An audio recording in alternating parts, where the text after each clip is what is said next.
Welcome to the Old Front Line with me, military historian Paul Reed. This is a regular podcast where we'll look at the history of the First World War and travel together across the battlefields from Ypres to the Somme and beyond. So what's in this week's episode?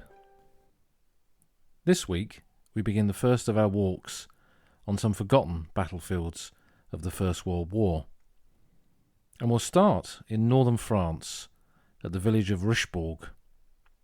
In fact, we'll begin this walk near to the Indian Corps Memorial at Neuve-Chapelle.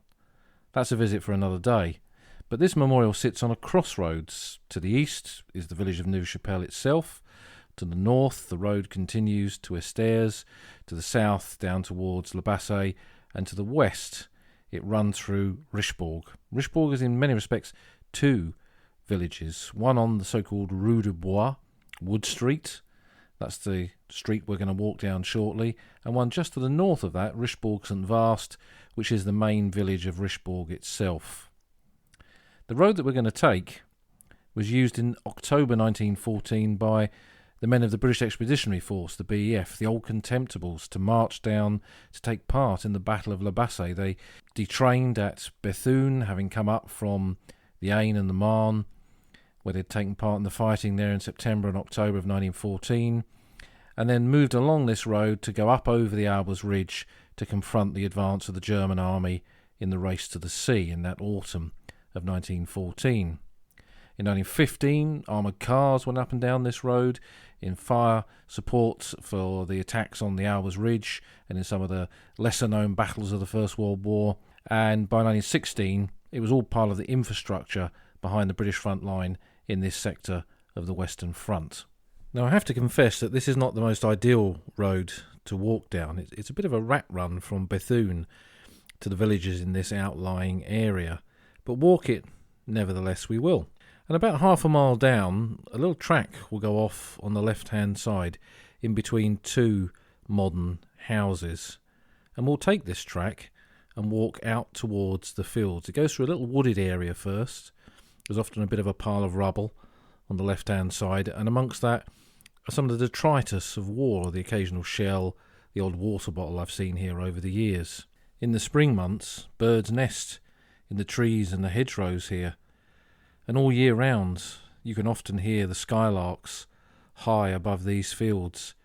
And it reminds me of the county where I grew up, the county of Sussex. And Sussex figures very heavily in this story. Like many of the tales on the Old Front Line, this week's podcast doesn't really start here as we stand on what was known as the Cinder Track, going out towards the frontline areas around the village of Richebourg. It starts many years ago in that county of Sussex. And myself, as a young student, began to research Sussex war memorials and wander around graveyards and churchyards across the county. And I kept coming across a date, the 30th of June, 1916. Now, my library of the Great War was small then, but I could not find anywhere any mention of this date, any mention of any great battle. But yet for Sussex, it seemed to have affected us so greatly with the number of names and occasions in which I saw this date mentioned on headstones, on war memorials, and on private graves in cemeteries remembering sons who'd gone off to the war and never come back. So what had happened to these men? And what had happened on this date? And that led me on a journey, really, a journey to track down the men of the 11th, 12th and 13th Battalions of the Royal Sussex Regiment, otherwise known as the Southdowns, interview the last remaining veterans of those battalions, and trace many families of those who fought and died here in no man's land in the trenches around Richebourg on the 30th of June 1916, a date which my old friend Albert Banfield, one of the veterans that I spoke to, referred to as the day Sussex died. More of that later. So who were the Southdowns Battalions of the Royal Sussex Regiment? In 1914, Lord Kitchener, Secretary of State for War, was one of those who did not believe that this would be a short war. So he called for 100,000 men to join the New Army, or Kitchener's Army as it became known. In Sussex, a number of battalions were formed. The first of these, the 7th, at Chichester in August 1914, was full to capacity in just a few hours. And recruitment began right across the county of Sussex. Claude Lowther, a member of Parliament who lived in Herstmonceux Castle, decided to form his own unit. A battalion of the Royal Sussex Regiment, recruited right across the county to represent Sussex in the same way that in the north, Powell's battalions or Chum's battalions were representing the great cities and towns there. Lowther utilised his many contacts, recruiting officers were established, and that first battalion of the Southdowns, or Lowther's Lambs as they quickly became known in the local newspapers, was formed in just a matter of a few hours, 1,100 men enlisting. A second Southdowns and then a third Southdowns battalions were raised over the course of the next couple of months. What to do with over 3,000 men? Initially, they paraded in their own clothes. They slept under canvas at Couden Common, just outside Bexhill-on-Sea, in what is now East Sussex, and they had little to do except parade and march and delight the people of Bexhill and Hastings as they passed through those areas. But they represented, in those 3 battalions, over those 3,000 men, almost every corner of Sussex, every trade from farmhand to clerk to railway worker, to men who worked on the seafronts at some of the big resorts like Eastbourne. This was truly a representative unit of the men from Sussex by the sea. Ron Short, one of the veterans that I interviewed who came from Eastbourne, said that we were a very fine battalion, that here were men who perhaps in normal civil life wouldn't really even talk to each other, wouldn't mix, wouldn't drink in the same pubs, wouldn't play in the same football teams or cricket teams, but yet here we were in uniform, ready to lay everything that we had on the line. And this spirit kept them going until the uniforms arrived. They became more of a coherent military formation, and the training took them from Sussex to Kent, and then to Aldershot, and then to Whitley Camp in Surrey, near Guildford, where they did their final phase of training before going to France in the spring of 1916. In their first 3 months in France, they occupied some of the quiet sectors of the Western Front. They went into the trenches for the first time at Fleur Bay, suffered their first casualties only a few days after arrival, often through carelessness where men stood in trenches, exposing themselves to enemy fire and were killed by shrapnel or snipers. They moved down to Givenchy, where mine warfare was commonplace and mines went off underneath their positions. They served at the Givenchy brick stacks. But all of this really was the day-to-day activities of trench warfare, all quiet on the Western Front really. It wasn't the big battle for which they felt they'd trained, but that was coming. The Battle of the Somme was moving ever closer, and as part of the preparations for the Battle of the Somme, it was decided to launch a series of diversionary attacks along the Western Front to confuse or try and confuse the Germans as to where the true intentions of the assault lay. One of those would take place at the Boar's Head at Richebourg, a promontory in the German lines, and it would be here that the men of the Southdowns battalions would enter the fray in their first assault, their first time over the top. Originally it was intended that the 11th Battalion, led by Lieutenant Colonel Griswood, would make the initial assault, supported by the others. But Griswood looked at the plan, and he was worried by it. He went to his brigadier, he went to the divisional commander, and he protested. And according to Ron Short, the veteran from Eastbourne, who I knew, he told his commanders that he wasn't prepared to sacrifice his battalion as cannon fodder. Now these comments had to be taken seriously.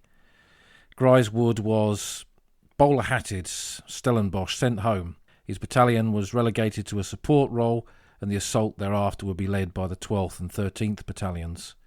Despite Griswood's protest, which haunted him for the rest of his life, he was unable to stop what would happen. And the men went out of the line, trained near Bethune, on a rudimentary training ground for the attack that would come, and then entered the trenches on the 29th of June to make ready for their assault the next day. So that's what brought these men of Sussex to these fields, and we'll continue with our little walk out along the track, the Cinder Track. This was a name given to this ground in the 1915 battles when troops attacked here as part of the Battle of the Albers Ridge on the 9th of May 1915. Men from Sussex were there then. The regulars of the 2nd Battalion and the territorials of the 1st, 5th Cinque Ports Battalion suffered terrible casualties here. It would become a corner of a foreign field that cost Sussex dear over 2 years, 1915 and 1916.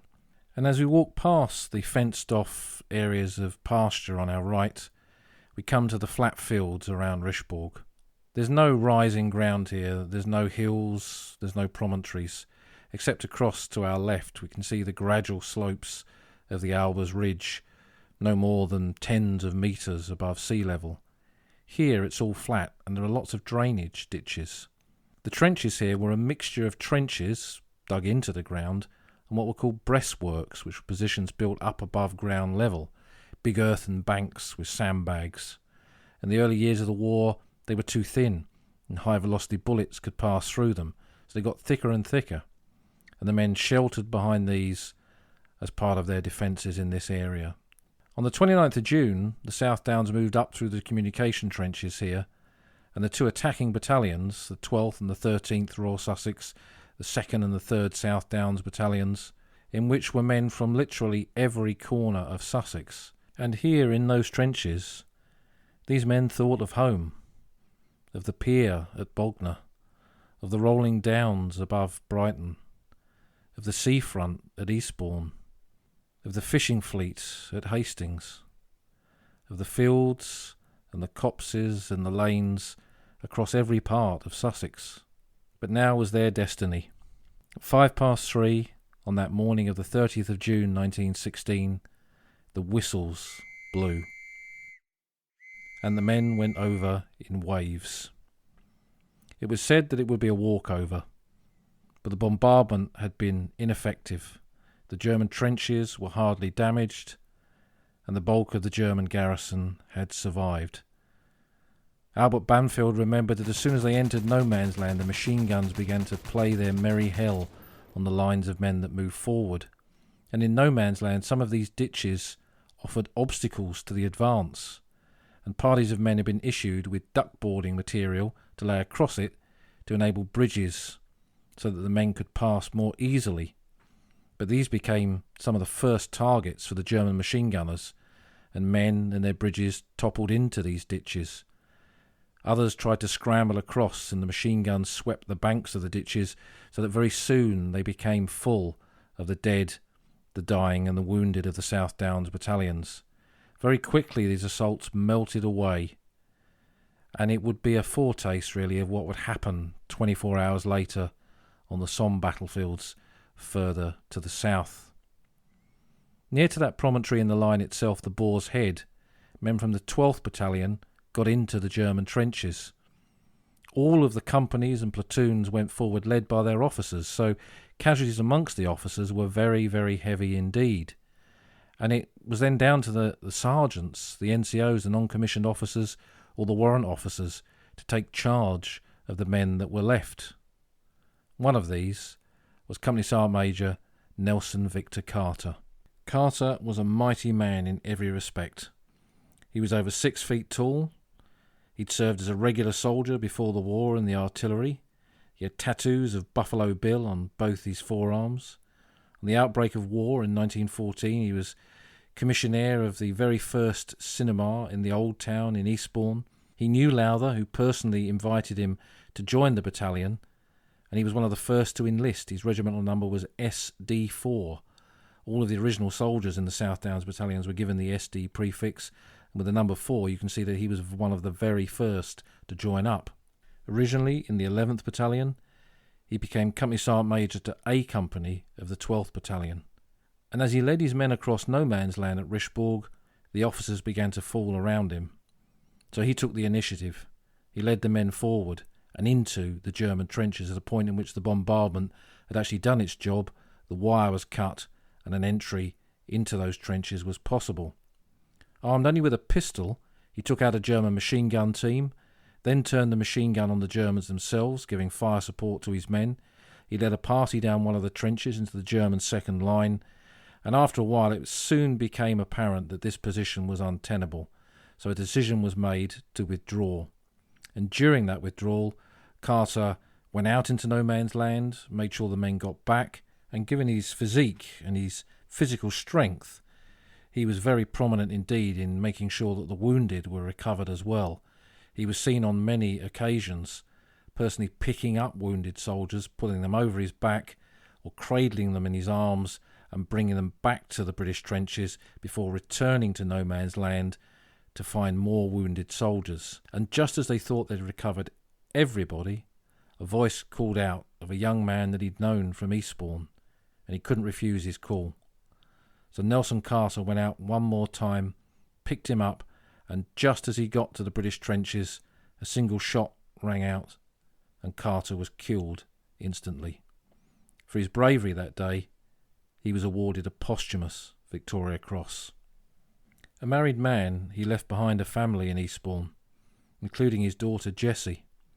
And in the 1980s, I discovered that she was still alive, and I went to see her at her house. The first time I tapped on the door, she opened it, and hanging on the wall behind her was a frame in which it was his medals and his memorial plaque, including, of course, his Victoria Cross. And we sat down and talked about her dad. She'd never been to see his grave, and after a bit of encouragement and a chat with her children, I'm pleased to say that that year, on the 70th anniversary of the Battle of Richebourg, she went to finally see her father's grave in the Royal Irish Rifles graveyard at Levante, a duty that she'd wanted to do for many years. And when I went back to see her after this visit, I knocked on the door again, she opened it, and the medals in that frame were gone. She saw my startled face and she said, "Don't worry, not long after you last came here, somebody from my insurance company came round and wasn't too pleased about me having a Victoria Cross hanging on my hallway wall. So it's in the bank now." And for the rest of her life, she would go several times a year to get her father's Victoria Cross out of the bank and proudly wear that at one of the remembrance services. And I'll put a picture up on Twitter of her doing that at Eastbourne. With the death of Nelson Victor Carter and the clearance of no man's land of the wounded such as they could, it brought that battle at Richebourg to a conclusion. In a matter of just a few hours, there'd been 1,100 men wounded or missing, and over 365 killed in action. When you analyse the casualties of the battalions that day, at least 77 towns and villages in Sussex were affected by this, and it meant that right across the county over the course of the next week, telegram after telegram would arrive in the towns, in the villages, in the farms, in the cottages on the downs, signalling that a lad from Sussex, one of the Lambs, had been killed in action in the Battle of the Boar's Head, in that forgotten battle of the Great War. In that day, Sussex had died, as my old friend Albert Bamfield used to call it, the day Sussex died. And it wasn't until many, many years later that Sussex once again woke up to this terrible sacrifice, and it was pleasing during the Great War centenary to see so many different communities, from Worthing to Brighton to Eastbourne, researching their role in this battle and remembering it. So it's far from forgotten now, and the Battle of the Boar's Head is remembered. We continue our walk along the cinder track and will pass over some of the drainage ditches. One of them marks the area just in front of the British front line. And it brings us up to an area where the locals now shoot. They've cleared an area of ground and they have shooting here at different times of the year. So Richebourg once again echoes to the sound of guns, not quite in the same way that it did in 1916, of course. And you can walk round this area where they shoot and join another track on the far side that takes you across to an area known as Indian Village on the British trench maps, because of the Indian Corps and the men of the Indian units that were here in the early period of the war. And this was just behind the British front line. As you walk down this track towards Indian Village, you can stop, turn round and look back, and you're looking directly towards the promontory known as the Boar's Head, close to where the 12th Battalion attacked and where Nelson Victor Carter carried out those deeds that would result in the award of the Victoria Cross. Coming out at Indian Village, you're in an area where there is a number of 1920s houses now and some modern builds. This whole area, of course, was laid waste by war by the end of the conflict, and nothing here survived the First World War, so all these cottages date from the 1920s or later. And we can walk up to the junction of the Rue de Boar, Wood Street again, and here was Chocolat Meunier Corner, a famous corner mentioned in many memoirs of the First World War, route towards the front line. Chocolat Meunier was a brand of chocolate famous in France at the time, and there was a poster on the wall. Sadly, no such poster today. And from here we can walk some of the minor roads up into Richebourg village, Richebourg St Vast, and into St Vast Post Cemetery. And that will be our next stop. As we approach the cemetery, we cross over one of the drainage ditches that so characterise the battlefield around the Boar's Head. So it's quite appropriate that there's one here right in front of the cemetery itself. And we cross over it via a Portland stone bridge through an impressive entranceway into the main body of the cemetery. The plots here are essentially in date order. There's just over 800 burials, and it was set during the war in an old orchard between some farm buildings, which were used as an advanced dressing station, an ADS, to receive the wounded from the front line. During the fighting of June 1916, many of the wounded brought back from the trenches where the Southdowns had gone into the attack passed through here en route to the casualty clearing stations much further back. And sadly, some of these men died of their wounds. And that's how the Southdowns graves here were established. We're going to walk to plot 3, where the bulk of these burials are. Some of these men died of their wounds, others were killed in the very act of going over the top, climbing over the breastworks, getting out into no man's land, and their bodies could be recovered and brought in for burial. And as this had been essentially a regimental burial ground for many units in the front line along the Rue de Boar, it was the obvious place to bury them after the attack on the Boar's Head. When I walk around these rows of graves and look at the names of the Sussex men buried here, I see the names of people that I went to school with in Sussex, and when I read through the cemetery register, I see where these men came from. And here are the names of places that I know so well in Sussex, places that I've walked along the downs. And set as this cemetery is in the site of a former orchard, still even today surrounded by trees, which are often alive with birdsong, I can stand here and close my eyes and be in Sussex once more.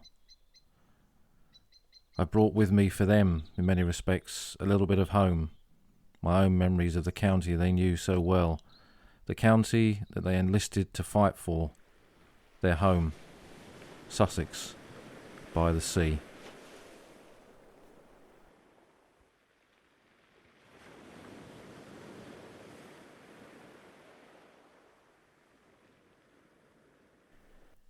So it's that part of the podcast where we look at some objects of the Great War connected to this week's story.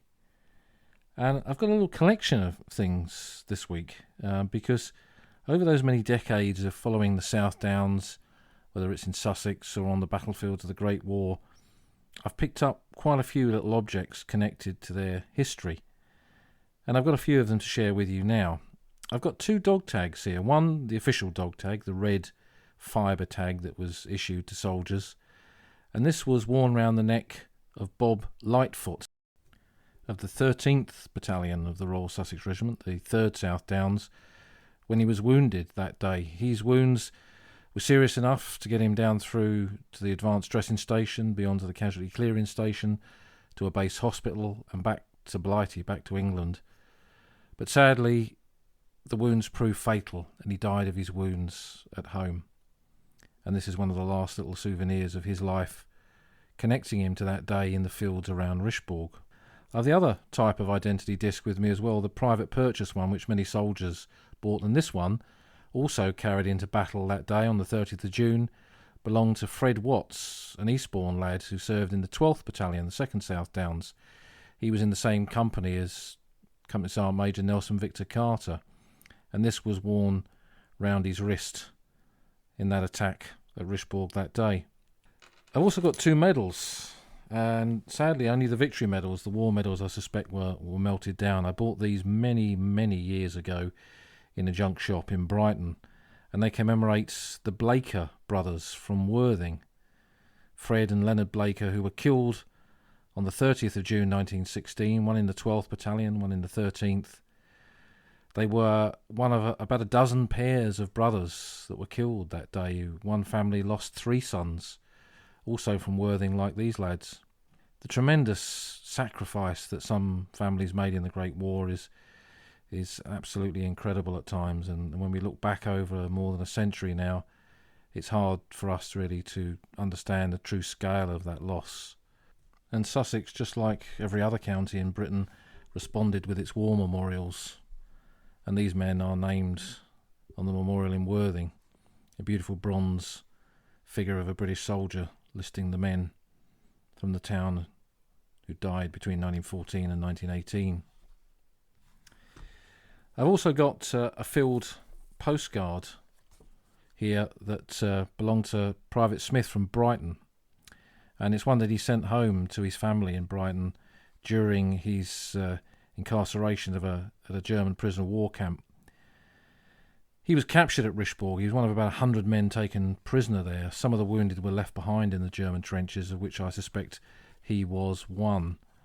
And he remained in captivity until the very end of the war and didn't return to Brighton to his family until the spring of 1919. The other thing I've got is a very large group photograph of A Company, 13th Service Battalion, Royal Sussex Regiment, Whitley Camp 1916. And all 3 battalions of the Southdowns had every single one of their companies, that's 4 companies in every battalion, photographed. And in some cases, some of the individual platoons were photographed at Whitley at this time. It was only a few weeks before they sailed for France. And this particular company suffered probably about 80% casualties on the 30th of June 1916. So when I look at this and look down those faces, we're looking into the men who were there at the Boar's Head on that day that Sussex died. And objects like these bring alive that story. They're tangible links to the men of 100 years ago and connect us to the pathways and the places across the old front line.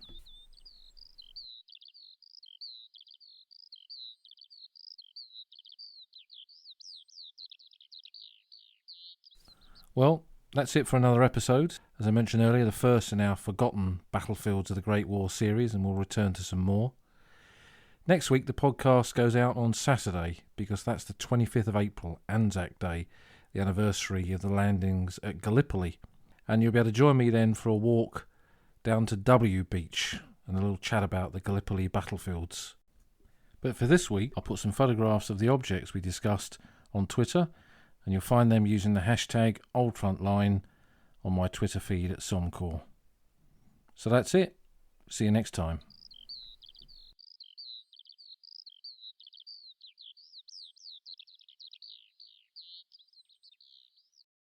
You've been listening to an episode of The Old Front Line with me, military historian Paul Reed. I hope you found this week's content of interest. Do take time to subscribe to the podcast. Follow me on Twitter at Somcore and tell us what you think using the hashtag OldFrontline. Until next week, when our paths cross again on the battlefields of the Great War.